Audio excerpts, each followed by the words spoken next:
When the distress signal was first intercepted, it was little more than static, a fractured pulse from the edge of the Persean void. A mining colony on RX-99, manned by the insectoid Dravians, had vanished mid-transmission.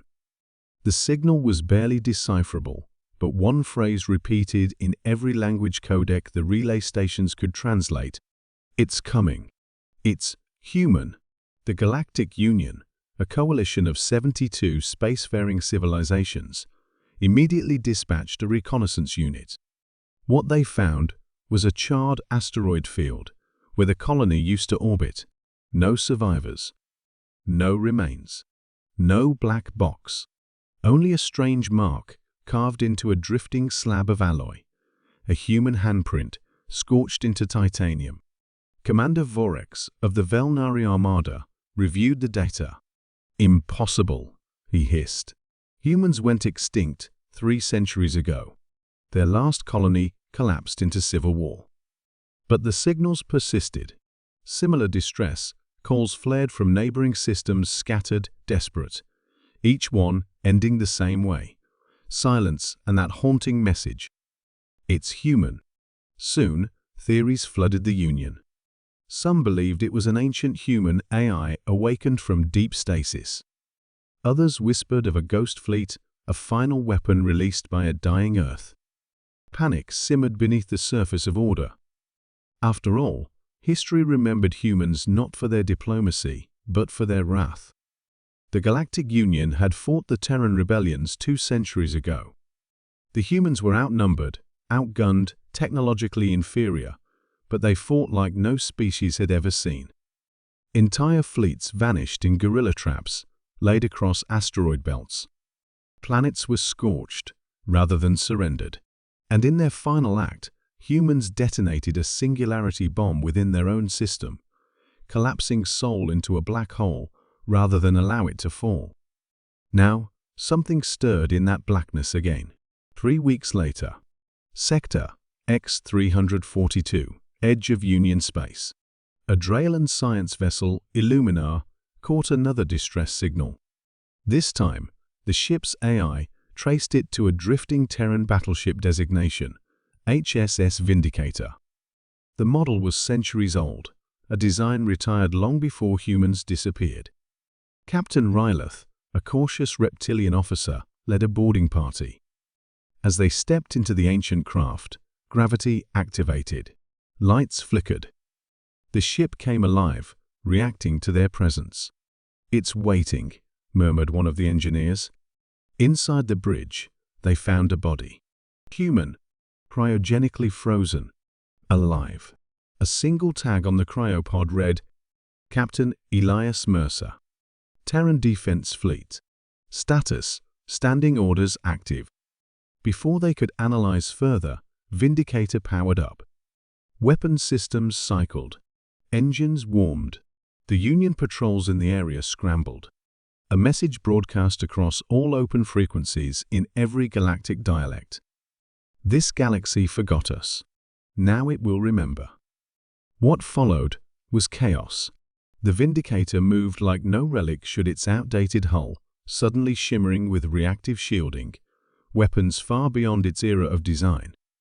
It wasn't just old tech, it had been upgraded, likely by Mercer himself, while in stasis. How? No one knew. The ship tore through the first blockade without firing a shot. Its onboard AI hacked every vessel and disabled them with a single burst of electromagnetic pulses. When the second wave arrived, Vindicator retaliated. Not with destruction, but precision strikes, control towers, ammunition holds, propulsion cores, every hit designed to cripple, not kill. The message was clear: humanity is back, and it has not forgiven. Panic erupted across the Union. Dignitaries called for emergency protocols. Fleets mobilized. War games turned into real strategies. Yet behind the chaos, something deeper stirred fear. The Dravians remembered Earth's jungles burned after their botched invasion. The Arthal recalled how human marines fought in vacuum with makeshift weapons, refusing surrender. Even the Velnari, the self-proclaimed apex predators of the galaxy, remembered losing 3 capital ships to a single human pilot.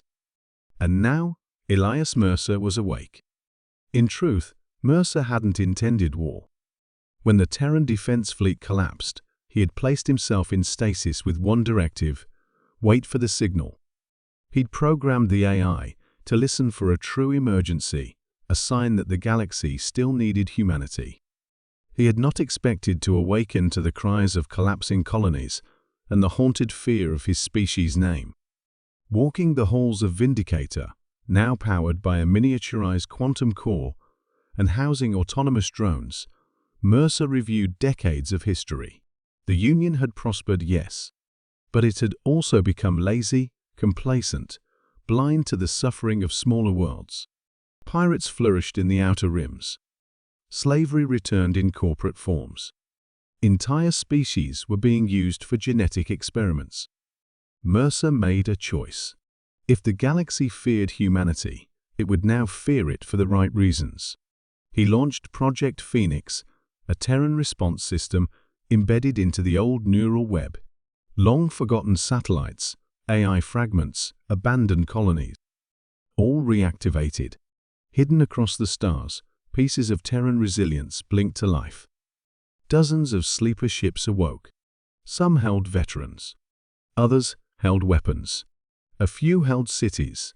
And as they emerged, Elias sent a final message. You sent a distress signal. You asked for help. Humanity has arrived. The galaxy trembled. Not because humanity sought revenge, but because it returned not as conquerors, but guardians. Brutal, efficient, unapologetic guardians. Pirates vanished overnight. Slave markets burned. The black markets collapsed. A single human frigate appeared above the Drolek slave world of Ural. No demands. No negotiations. Only action.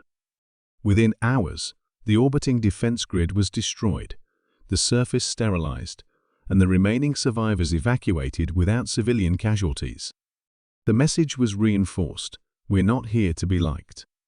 We're here because no one else stepped up. And so, the legend began again.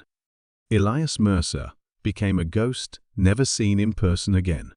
His fleet, now called the Iron Veil, roamed a galaxy, responding to cries for help.